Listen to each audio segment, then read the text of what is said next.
Hi everyone, I'm continuing the project on the staircase. I'm going to conduct this short video as a blog more or less. So you're going to see scenery and the scenes around here while I talk.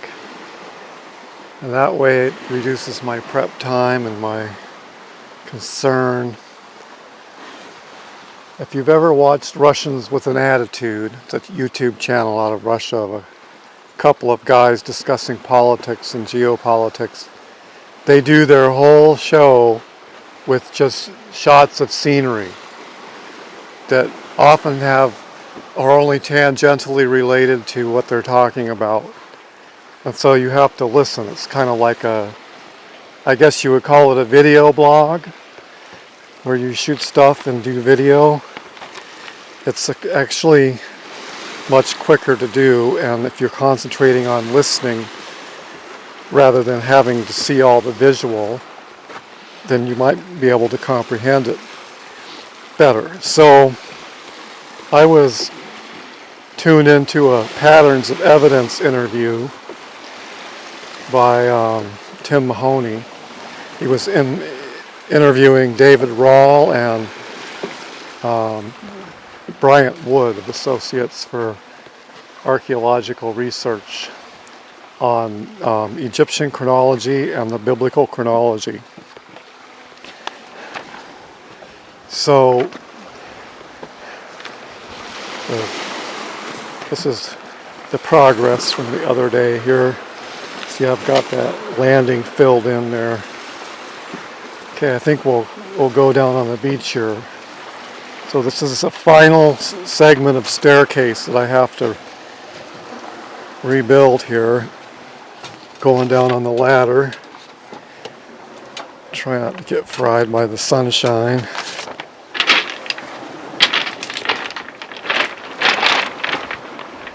Oh, rocky beach. And there it is. I see some cedar trees there. So David Rohl, he's shown us that Egyptian history correlates archaeologically with the Exodus at the time of Joseph in the Middle Kingdom. And in his book, I believe he's correct about the correlations, but he's not correct about the timeline. But he showed that if Egyptian chronology is revised downward by 200 years or so, certain dates for the Exodus and the entry of Israel into Canaan, given by Associates for Biblical Research, fit better.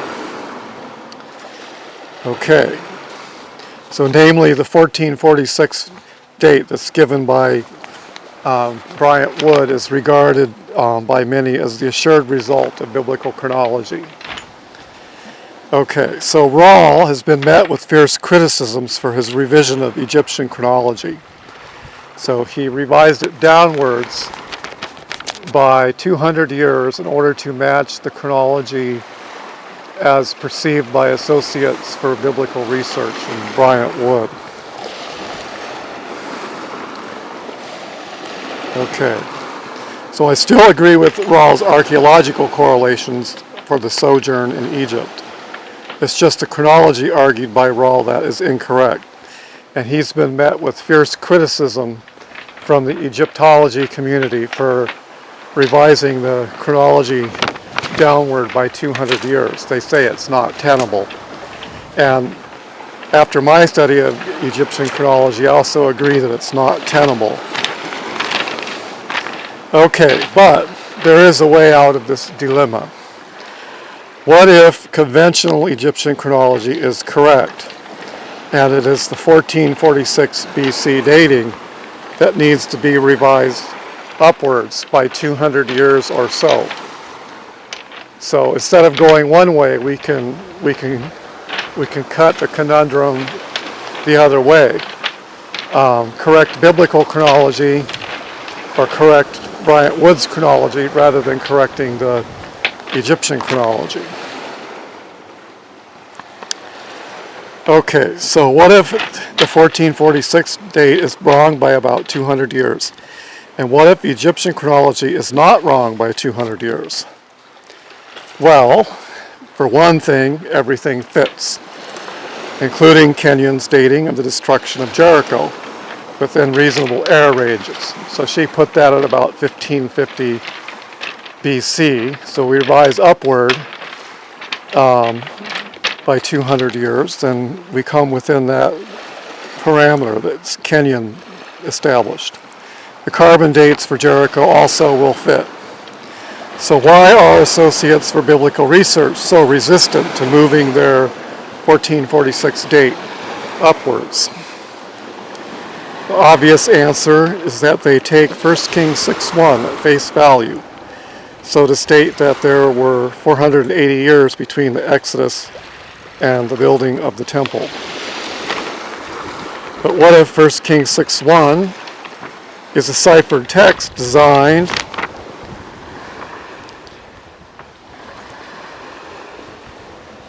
I'm reading to you, obviously. But things come out better when I write it in advance. Okay, what if 1 Kings 6:1 is a ciphered text designed to be understood only by those who have the key, and it's designed to be misunderstood by everyone else? Why would the Almighty do this to us? Why would He put things in code? Let me help you understand this. We are at war since Genesis 3:15. It's a spiritual war between good and evil, between the devil and God. Humanity is the territory to be taken or lost. Codes are for communicating with the command structure of your own side. Both sides use codes. The devil uses occult symbolism, and the Almighty uses parable and puzzle. Codes, for a reason, also conceal information from the lower ranks on your own side. Consider the secrecy of the Manhattan Project, and you will understand why.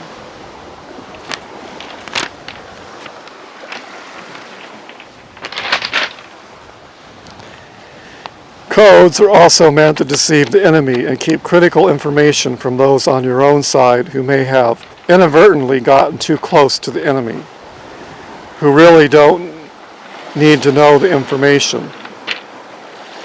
Who does not need to know? Well, Satan, besides running his own side of radicals, the Hitlers of the world and the outright rebels seeking to wreck everything, is also, well, okay, run-on sentence. Well, who does not need to know? Okay, well, Satan, besides running his own side of radicals, the Hitlers of the world and the outright rebels seeking to wreck everything, he is also running an operation inside the ranks of the good side. This operation is a perversion called cultural traditions. This allows Satan to deceive a majority of the good side into accommodating his operations without knowing it. We can name this operation stealth disloyalty. Whenever Operation Stealth Disloyalty is detected and an argument made against it, clever traditions seated by Satan are summoned to knock down the truth again. Okay, so that's one opinion on the reason why. Okay, so don't necessarily give all the opinions why. It's in the mystery and in the wisdom of God. Okay, so you see the 1446 date for the Exodus is part of Operation Stealth Disloyalty. Its advocates don't know that this 15th century BC date is an error. In fact, they think they are serving God in the most loyal way. So we are not questioning their perceived faithfulness. The devil reinforced the security of their position by making an argument in the 13th century BC, the anti-God argument for the Exodus date. Satan is taking both sides of this argument, the radical side and the traditional good side. This strategy is used by Satan over and over.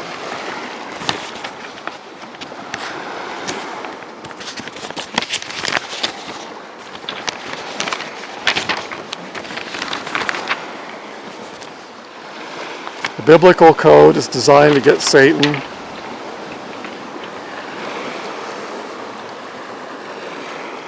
The biblical code is designed to get Satan's strategy to flow in certain predictable ways on the traditional front.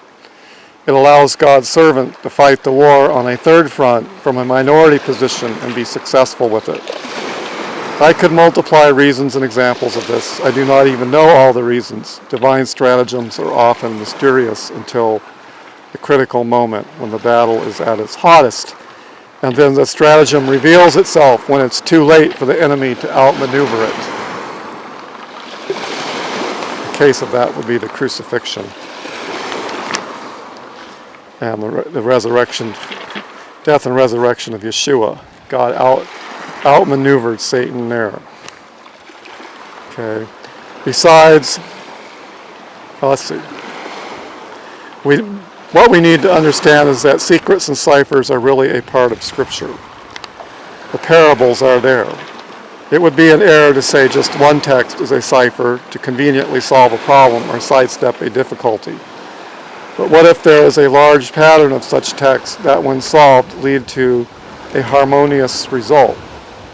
The harmonious result gives us confidence in identifying the individual cipher. Besides the 480 years from 1 Kings 6:1, there are other ciphers, some examples. A son of 40 years, a son of a year, a son of 42 years, an attempt to get a tree to bear fruit for 4 years, the 35th and 36th year of the kingdom of Asa, 390 years of the sin of Israel, and so on. These are just a part of the greater pattern of coding. So you'll find this in my chronology book. And I didn't invent all these solutions either. There are other scholars before me that noticed them. So let's return to the solution. Tim Mahoney is a good interviewer. His work is also known as Patterns of Evidence. He interviews both sides, or what he thinks are all sides of the issues. The radical side, that he thinks there is nothing to the Exodus and the Torah, it's just a narrative made up, and also the traditional side made up of men like Tim Bryant and Associates for Biblical Research, who advocate sound interpretation without understanding the ciphers. The problem is that the right side isn't part of the conversation, and both these sides give discordant results in the overall view of chronology. If we look at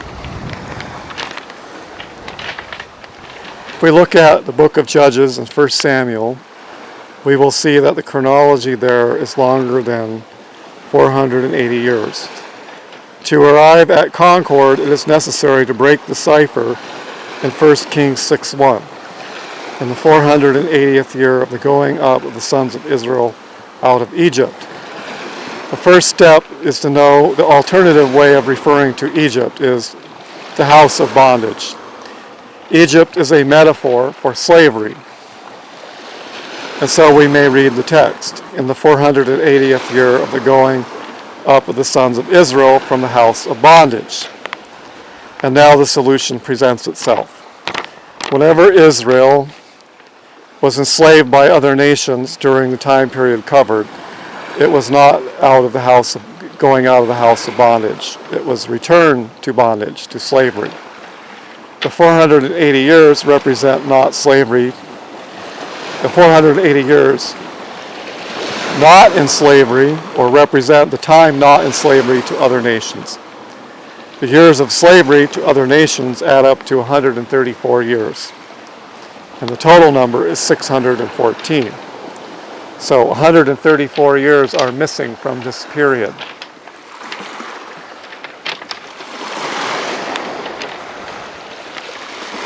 To make my point, I need to bring in another chunk of missing years, which I will not go into detail now. But 52 years are missing from the popular biblical chronology, namely the one drubbed up in the mid-20th century by Edwin Teeley. 52 years are missing from this chronology, and I got into all the reference tools. because the traditionalists have been deceived by Assyrian chronology, which is missing year names due to political reasons. That means it's missing 52 year names. That's in my chronology too. They're all numbered out. Add the 134 years and the 52, and we have 186 years. These 186 years are close enough to the missing 200 years noted by David Rohl.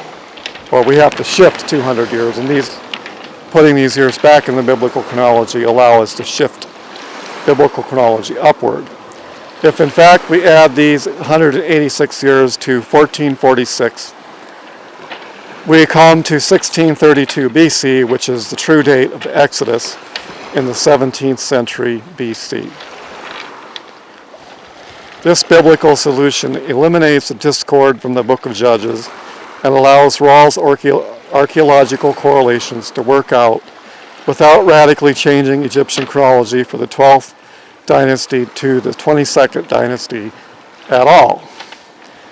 I recommend Tim Mahoney's book, and also please do get a copy of the Scroll of Biblical Chronology offered by myself from TorahTimes.org or from other sellers, because it explains what Mahoney's work does not reveal.